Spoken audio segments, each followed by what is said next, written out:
been a long weekend here at Oulton Park, but we are finally at our final race of this Easter Bank Holiday weekend event, and it is the duty of the Protyre Motorsport Ginetta GT Championship drivers to close the show, hopefully in style, with their third race of the weekend. We've had two races so far here at Oulton Park, one in the dry, one in the wet, and they both had their moments. Both were won on the road by Scott McKenna. However, a track limits penalty Saturday meant that he so far has a win and a second place against his name. Can he now claim a second victory in our third and final race of the weekend? We shall have to wait and see. The cars are gridding up now ahead of their green flag lap. They're gridding up in the order in which they finished that second race, and McKenna will have the pole position. McKenzie Douglass will be alongside him.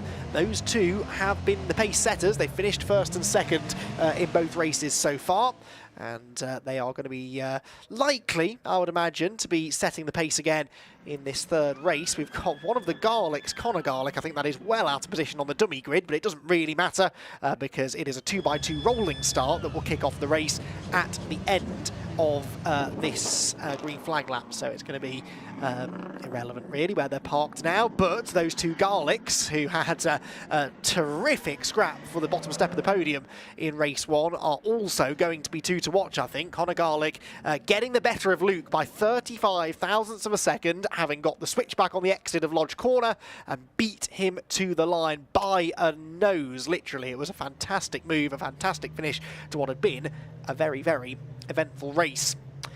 So the cars released under red flags. Now, what's going on here? There are red flags out, no green flags. So we are having a delayed start, I think. And it is going to be another lap around to the grid or to the paddock or pit lane, we don't know. I'm hoping back around to the grid before we actually get the race start process underway. So a little bit of track clearing still going on, and that's going to mean that we have a slightly delayed start. But rather than leave the cars sat there on the grid, losing tyre temperature and whatnot, then better to bring them back around, or do a short lap around the Foster's layout, which doesn't get used competitively anymore in Oulton Park, which is a shame. It's a short circuit, looks very simple on a map, but actually used to provide some cracking racing, and it is used now only to facilitate rapid movement of cars around the track on an outlap from the pit lane or such like. So the Ginetta safety car back out on track is going to lead them back around to the grid, and then we will have a full green flag lap. But as I was saying, McKenna and Douglass pace setters so far, and they will be sharing that front row of the grid. But there are a few storylines to keep an eye on further back, I suspect. Nick White, the AM class winner in our second race, well, he's had top 5 pace, overall top 5 pace thus far this weekend in the dry, but in the wet struggled a touch earlier on today. He's one to watch for definitely in the white, blue and orange number 57 car. And from the very back of the grid, the sort of turquoise and black car, there it is, number 33, Matt Shaw. He was actually the AM class winner on Saturday in the dry conditions. We never really got to see what his wet pace was like though, because he was taken out in a collision at the first corner in race number 2. So it has been a frustrating day for the reigning rookie champion from the GTA, Ginetta GT Academy series. We've got onboard cameras out on track as well. Paul Livesey carrying one aboard the number 31. The MDD racing driver has had a 10th and a 9th place finish thus far.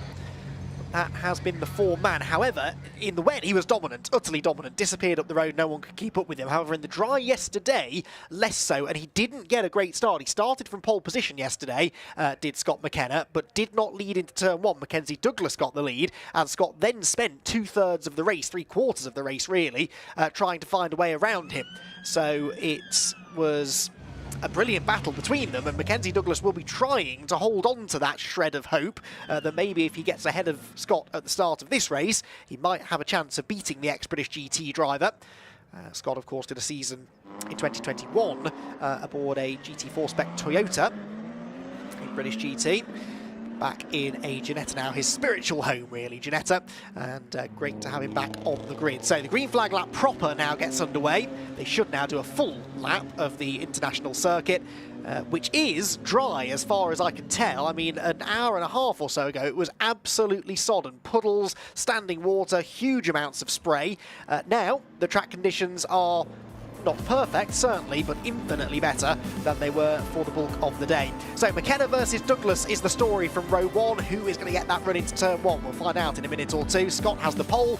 McKenzie Douglass starting alongside him. Row 2 is where you find a pair of Garlicks. They were separated by a fraction of a second at the end of race number 2 earlier on today, and they will likely be tied together again in race number 3. Alex Toth-Jones and Nick White are together on row number 3 of the grid. Carl Garnett and James Townsend on row 4. We're now into the AM drivers. White, Garnett, Townsend, Paul Livesey also an AM, and he shares row number 5 with Sean Fleming. Back of the grid, Matt Shaw, definitely one to watch for. Matt Shaw in Saturday's race was on the outright podium, so a brilliant performance from Matt. Benefited slightly, I seem to recall, from that 5-second penalty for Luke Garlick. No, he was ahead of Luke, actually, wasn't he, at the flag? So no, he genuinely had podium pace in the dry yesterday, but he started towards the pointy end, and the third race of his weekend is going to be rather more of a challenge, coming through from deep in the field. So the final race of the weekend, hopefully worth the wait, because whilst I made this point a few times this weekend, it's not the biggest grid, although it has grown actually in number as far as the G56s on this grid are concerned compared to this time last year. So it's good to see that interest in the championship is growing, but it's a hugely competitive grid. You look at the list of names on this grid: McKenna, Douglass, both the Garlicks, Alex Toth-Jones, Nick White, Matt Shaw, all I think potential race winners as the season goes on. And particularly the likes of Nick White and Matt Shaw, as they get used to this much more powerful Ginetta G56 than the one they used to from GT Academy last year. They are going to get more and more competitive as well. So I think we're in for a good season. And certainly this weekend, the racing has been fantastic. Both races have given us plenty to get excited about. What does the third and final one have in store for us? Well, the lights, as you can see, are out on the Ginetta safety car. They're running 2x2 down towards Lodge Corner. This part of the circuit is dry as well, which is good news. It's always the last bit to dry up, the run through Druids and Lodge, but even at the back of the circuit it's dry. So we've got good conditions, hopefully, for a good race to complete our Easter Monday bonanza at Oulton Park. It is round number 3 of the Protyre Motorsport Ginetta GT Championship. The safety car's in the pit lane, the red lights go out, and can McKenzie Douglass do what he did on Saturday and get around the outside of Scott McKenna at Old Hall Corner? They're dead level as they turn into the right-hander, but it is McKenna on the inside line who will get ahead. Douglass gets boxed in line behind him. Connor Garlick holds on to third place ahead of Luke Garlick. On board further back with Paul Livesey, trying to draw level with James Townsend, and there went Matt Shaw, wasting no time in trying to make his way through the traffic. So Matt Shaw already up a couple of positions from where he started, and he's going to have a go, I think, at James Townsend before too much longer as well. Towards Island Bend they go then, over the rollers down the Lakeside Straight. There goes Matt Shaw. And as he turns through Island Bend, he will be on the hunt immediately to try and gain some ground. Look at the mud on the inside line at the Shell hairpin, where drivers have been nibbling away at the grass through that right-hander over the course of the day. Everybody sensibly giving that a wide berth on the opening lap. Drivers, though, managing the cold tyres pretty well at the moment. Through the Britain chicane we go then, up and over Hilltop. This is Nick White, the AM Class leader. He was the AM Class pole sitter as well, so he's not relinquished that position in the early going. But what progress can he make in the overall running order, I wonder? As we get to Knickerbrook for the first time, and no one's escaping, are they? Scott McKenna not yet pulling the pin and gapping McKenzie Douglass. So that bodes well. McKenzie, at least in the early stages of the race, looks like he's up for the fight. And Connor Garlick doing his best to go with him as well. Past the water tower, into the double apex right-hander at Druids. Little bit of dampness just on the inside on the way in, but that's not really an overtaking opportunity anyway. The next corner is, and Nick White might be about to have a go at Luke Garlick in the background, because Luke just dipped 2 wheels onto the grass, gathered it together though before coming under too much threat, turning through the last corner. That's just allowed the top 3 to make that little bit of a break though, as they roar underneath the bridge, over Deer Leap and across the line at the completion of lap number 1. The lead margin, half a second. McKenna back to Douglass, with Connor Garlick in third place. Looking dangerous, isn't he, here, I'd say, Connor? Definitely getting away from Luke in the early stages. Drop downhill through Cascades. You do not want to be venturing offline through there, do you? Lots of mud and dirt and debris that's been left from previous races. Offline, yes, so the racing line is clear, but offline it's a real challenge. And that means it won't affect overtaking necessarily, because if you're overtaking at Cascade, you'll be on the inside line, but the person you are getting past is really not going to have a huge amount of grip at their disposal. That's a very arty shot of the state of the track up at Shell. So, stalemate at the moment then between the leading trio as McKenna, Douglass and Garlick gap the rest of the field. Nothing really to choose between the three of them. Over hill top then dropping down towards Hislops in front of the spectator area.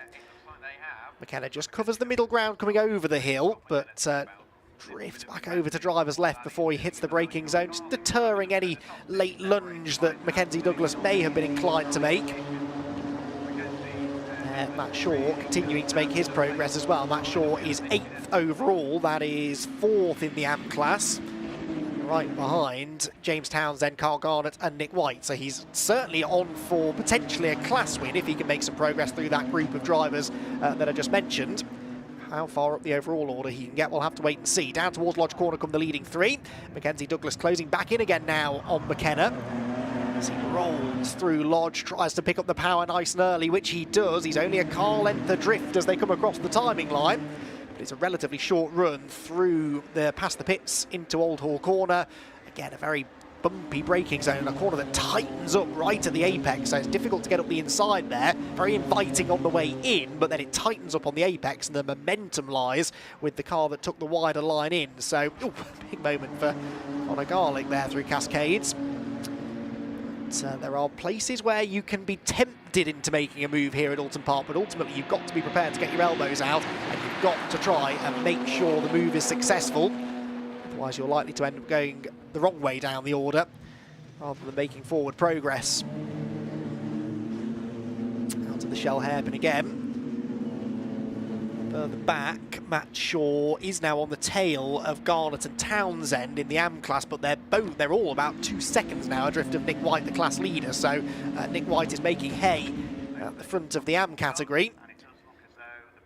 Over the hill we come again then, a brilliant sight they make. You can see how evenly matched this group are really, because even Luke Garlick and Nick White are, and Nick White are not that far behind. There is Luke Garlick in 4th place. Something's happened to Alex Toft-Jones, hasn't it? Because Alex Toft-Jones is down in 10th position. I did spot on the first lap there were a couple of cars a little bit adrift of the rest of the pack. I don't know whether Alex wasn't present on the grid and had to start from the pit lane, but the number 11 car all the way down in 10th position. He did get past Sean Fleming on the previous lap, but now is 8.3 seconds behind the bulk of that AM group, which is headed by Nick White by quite some way. Nick tagging along nicely with the pro drivers. This is a really impressive performance from the reigning GT Academy champion, proving that if you're doing well in that class, then you are as good as the pros, really. Even after moving up into a much more powerful car. If anything, he's closing in on Luke Garlick, I would say. So that's going to be an entertaining scrap. This, though, 2nd, 3rd and 4th in the AM class, looks even closer, doesn't it? You've got Carl Garnett in the head of that group. Then you've got James Townsend, the white car. Matt Shaw right in behind them as the sparks fly. They drift wide over the exit curb at Cascades. Careful not to go too far beyond them, though, because then you will start picking up track limits penalties. We saw that play its part in a couple of the other dry races earlier on in the weekend. Matt Shaw there peaks to the inside of James Townsend. No doubt he's quicker, but where does he make the move? Not into the Shell hairpin, I don't think.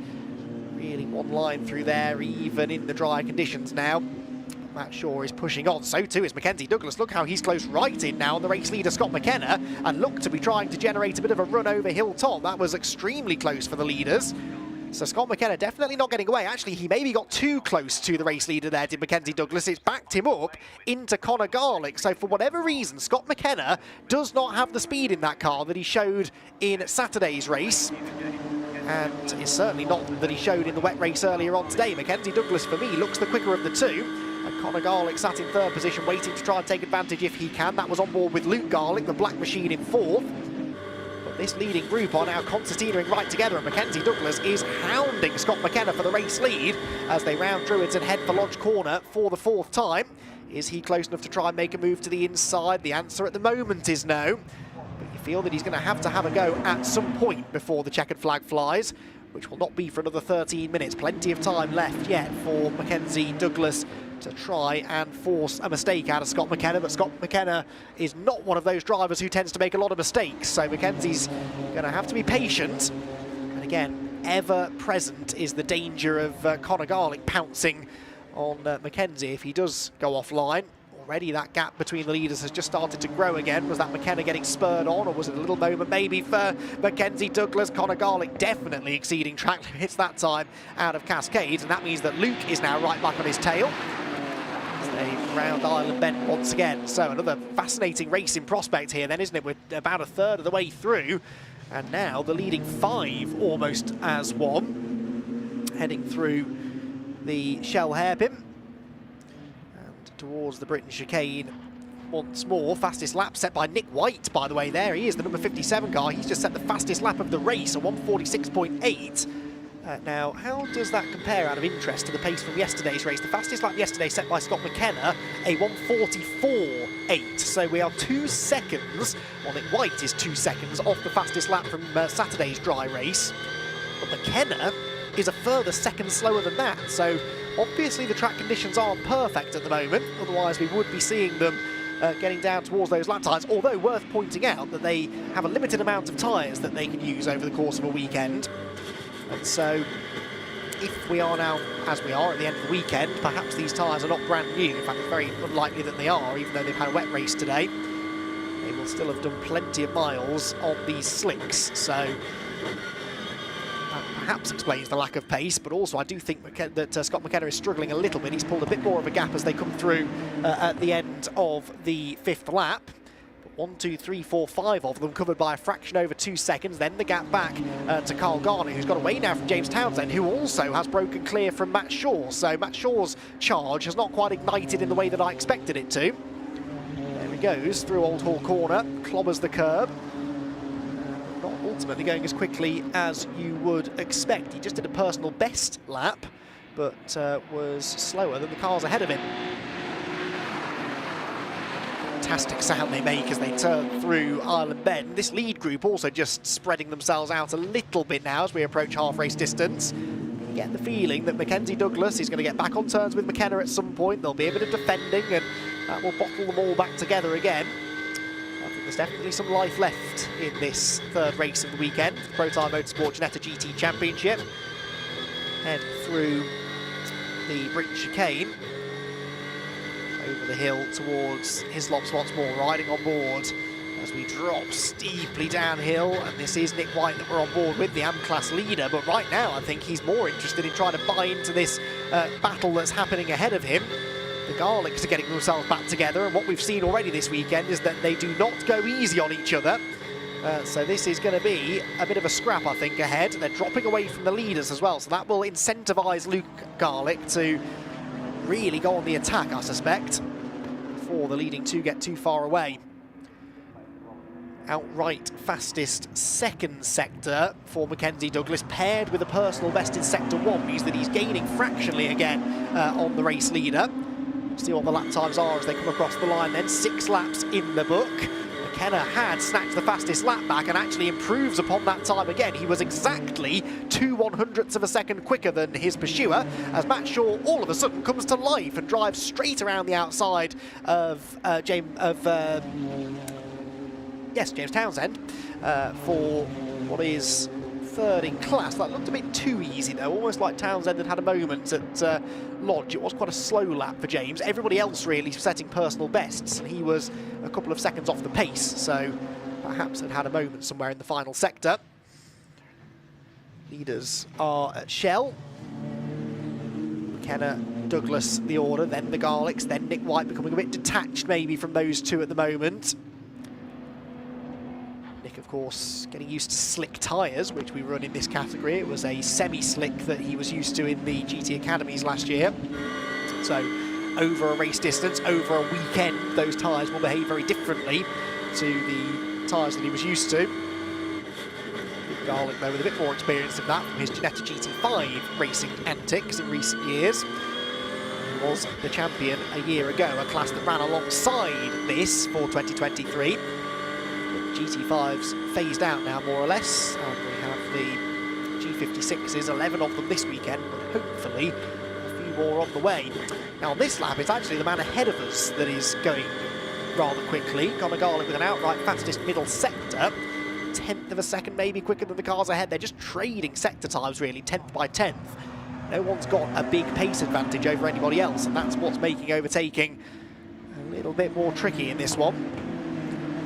To the line they go. You might notice the BRSCC stickers on the sides of the cars. That's because the Ginetta Championships are being organised now by BRSCC for the first time in 2024.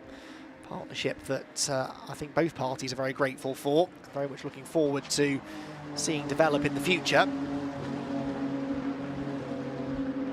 And as a part of that, we will have Ginetta's racing at BRSCC events once or twice this year as well, I believe, including the BRSCC organised G Festival at Anglesey in the summer. Right now, it is all about the remaining 7 minutes of racing here at Oulton Park, this season opening weekend that's produced plenty of thrills, a few spills across the GT Championship races.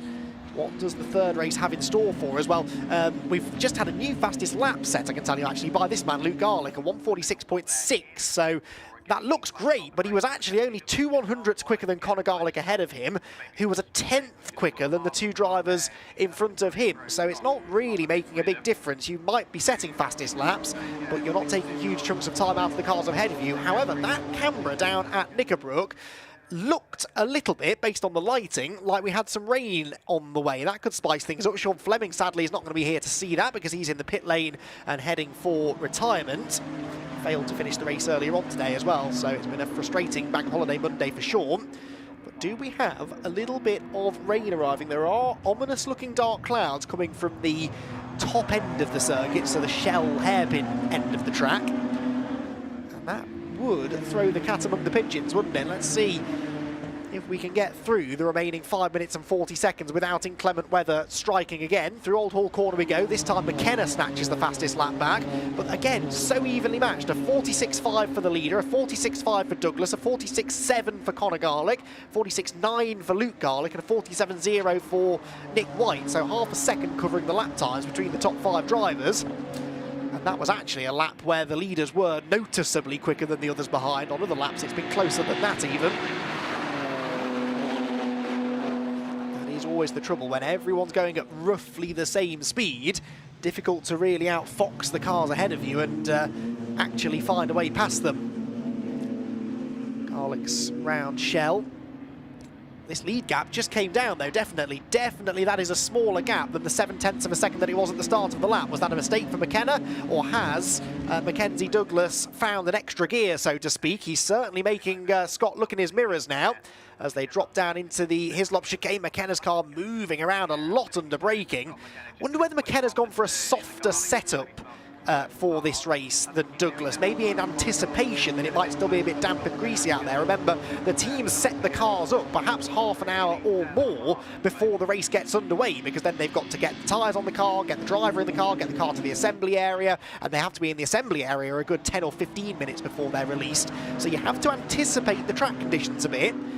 Half an hour ago, 40 minutes ago, it maybe looked like it was still going to be a bit damp, but it just looks to me like that 27 car, when he hits the brakes, it's dipping a little bit more on the nose, it's rolling a bit more through the corners. That would suggest to me softer suspension in anticipation of a wet racetrack, which of course at the moment they haven't got, but it's the only explanation even that I can think of as to why McKenna doesn't really have the speed to pull away, whereas once he did get past Douglas on Saturday in similar conditions, he did then have the pace to gap him by the flag. The eventual winning margin was 2.7 seconds. Well, actually, it was about 2.5 seconds, but of course McKenna then given that 5-second penalty.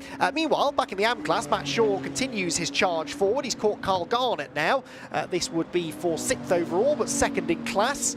Running out of time to try and make the move, but Matt Shaw definitely the quicker of the two. On the previous lap was 1.2 seconds quicker than Carl Garnett in the number 19 car. But again, having done the catching, he's now got the really difficult job of finding a way past someone who is very used to close quarters wheel-to-wheel racing in one-make series, Carl Garnett. So he's not going to make this easy for Matt. jinks to the right-hand side of the road, but that's not really to try and overtake, just to get on the racing line for Britain's, where he carries a lot of speed into the corner, Matt Shaw. Almost a bit too much, had to sort of check up mid-corner to avoid running into the back of Carl Garnett, which thankfully he did manage to do. Drop downhill into the Hislop chicane, weaving around, ducking and diving, trying to distract Carl Garnett ahead. It's looking murkier and murkier down at that part of the circuit though, isn't it? So I do wonder whether we're going to have a change of conditions. We will have, well, possibly 2 laps to go. There was a screech of tyres there, wasn't there, from Nicker Brook, who's gone round. There's the answer. It's the number 11 car of Alex Toth-Jones, who's had a bit of a nightmare, really. That is, where was he?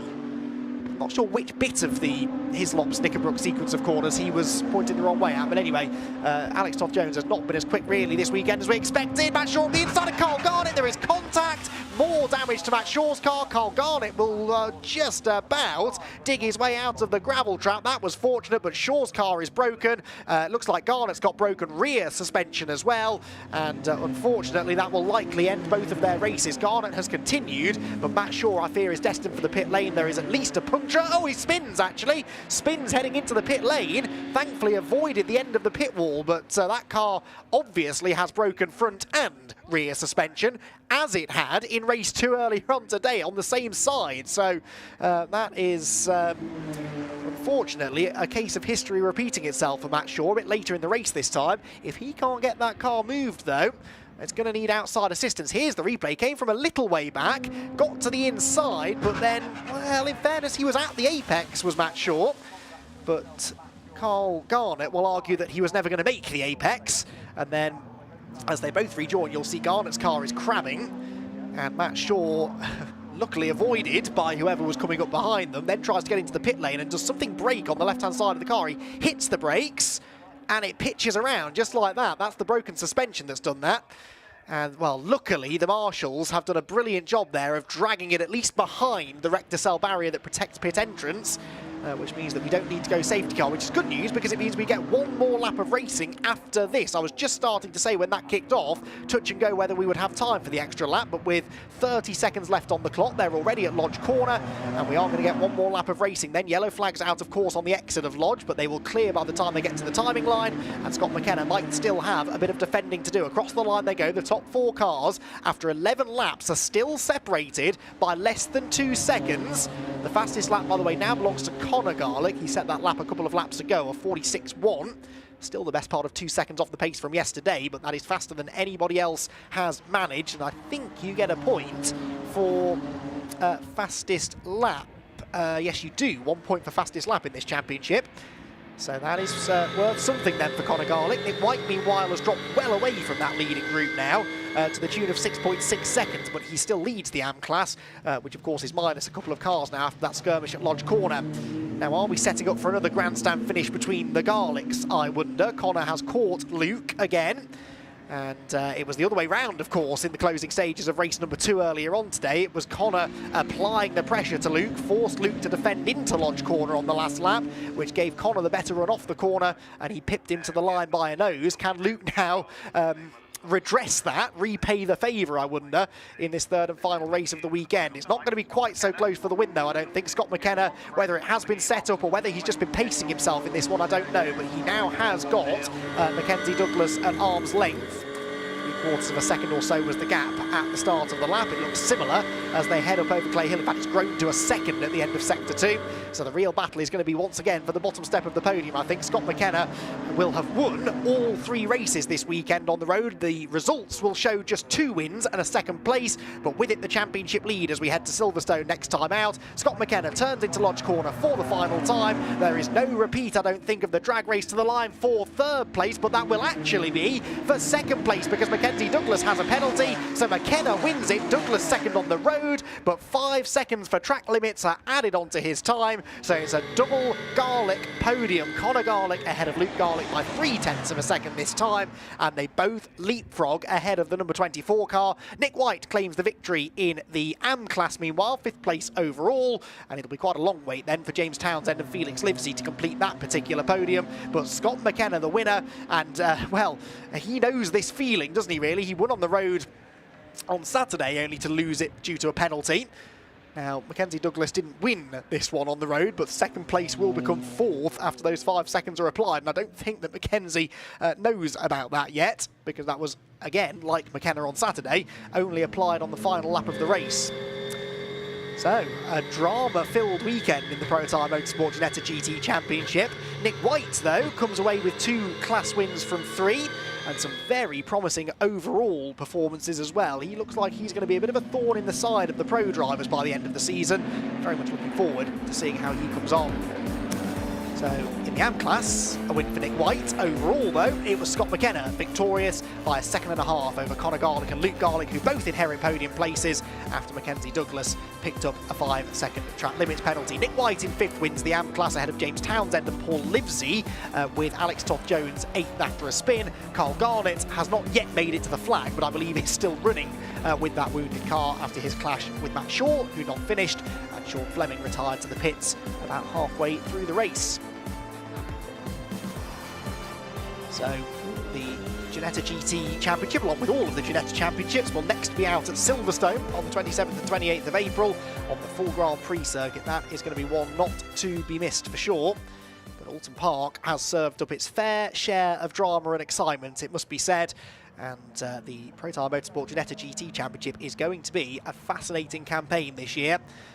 And Scott McKenna not had it all his own way this weekend, as perhaps some people may have predicted. And as a result, I think we've got a pretty tasty championship fight in store. So the drivers head for Parc Fermé. And it is there, most likely, that McKenzie Douglass will discover that he's not actually picked up the podium finish that he was expecting as a result of the 5-second penalty that he picked up for track limits. So, the third race of the weekend in the Protyre Motorsport Ginetta GT Championship once again saw McKenna versus Douglass on the front row of the grid, but unlike on Saturday, it was Scott McKenna who held on to the advantage through the first corner. It was a clean start, but it turned into quite a robust race for those further back. The leaders, though, were remarkably evenly matched. Not a huge amount of overtaking amongst the lead group, but you got the feeling that at any moment the action could break out. They were lapping within a 1/10 of a second or so of each other for most of the race, with AM class leader Nick White tagging along with the pros as well. Further back, Matt Shaw was recovering nicely after his non-finish earlier on in the day. They're moving up into 3rd place in the AM class, whilst Alex Toth-Jones was tipped into a spin down at Hislops by Paul Livesey in the closing stages. Matt Shaw then went for 2nd in the AM class. That move, unfortunately, ended less successfully. He clattered into the side of Carl Garnett's car. Both cars sustained damage, and in attempting to get into the pit lane with his damaged car, Matt Shaw had a further rotation and retired. But at the front of the field, Scott McKenna held on to claim the race victory. Connor Garlick and Luke Garlick both leapfrogged ahead of McKenzie Douglass after his 5-second penalty.